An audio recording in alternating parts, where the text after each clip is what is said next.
And now I'll ask John to do our Bible reading. Thank you.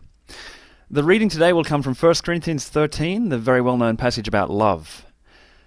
The passage really comes to life in a new way when we reflect that God is love, and in doing so reflect upon how He expresses with absolute perfection all of the aspects of love that we read about in 1 Corinthians 13. So for that reason, I'm going to use a special version of the Bible today. It's called the New Comprehensive Self-Referencing Taking the Words on the Page to Mean What They Actually Say version of the Bible, in case you'd like to follow along. It's not a very popular version of the Bible just yet because it's such a controversial approach to take to Scripture, but given that all Scripture is God-breathed, let's interpret Scripture in the light of Scripture and see what love looks like when it is expressed perfectly by the Lord of love Himself. So let's begin from verse 4. Love is patient, as Yahweh proved by waiting patiently until the very first chance He got to impose a death penalty upon every single human being that would ever exist. Love is kind. Love kindly killed the entire world in a slow drowning death, and later kindly sent wild animals such as lions and bears to rip living people to shreds, and kindly inflicted famine, pestilence, disease, and misery upon entire nations for years at a time. It does not envy, but instead declares that its very name is jealous. Jealousy, of course, is completely different from envy or coveting.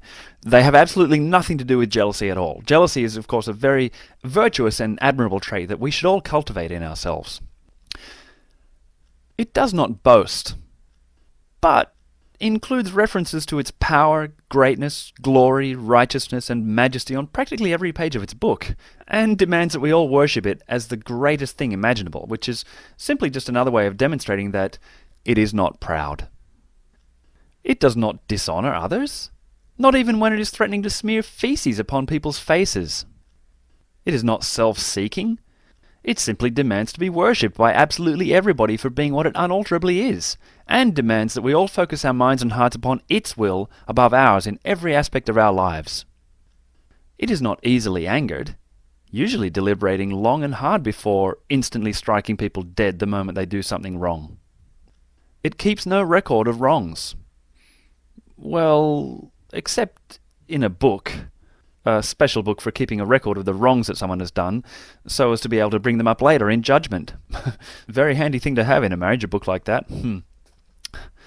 Love does not delight in evil, yet includes references to the happiness that can be obtained by bathing your feet in your enemy's blood, or by smashing their infant children's skulls apart on rocks. But rejoices with the truth, even when it is sending misleading spirits out to delude people, or seeing that factual errors make their way onto the pages of its book. It always protects, except when it abandons or attacks. Always trusts, except when it tests. Always hopes that you'll suspend your rational disbelief in it so that it doesn't have to subject you to endless torture, that is. And always perseveres. Forever, persevering, endlessly and eternally, so as to allow that those who love Him will be allowed to eternally worship at His feet, and that the rest of humankind will be eternally subjected to punishment and torture. This is the word of the impulsive, hasty, cruel, jealous, boastful, shaming, worship-hungry, capricious Lord of love. Thanks be to murderous, record-keeping, judgmental, misleading God. And, hey buddy, if you find out tonight that she's not a virgin, then we'll all help you throw rocks at her tomorrow morning until she's dead. Right, guys? Amen. Yeah. Thank you, John.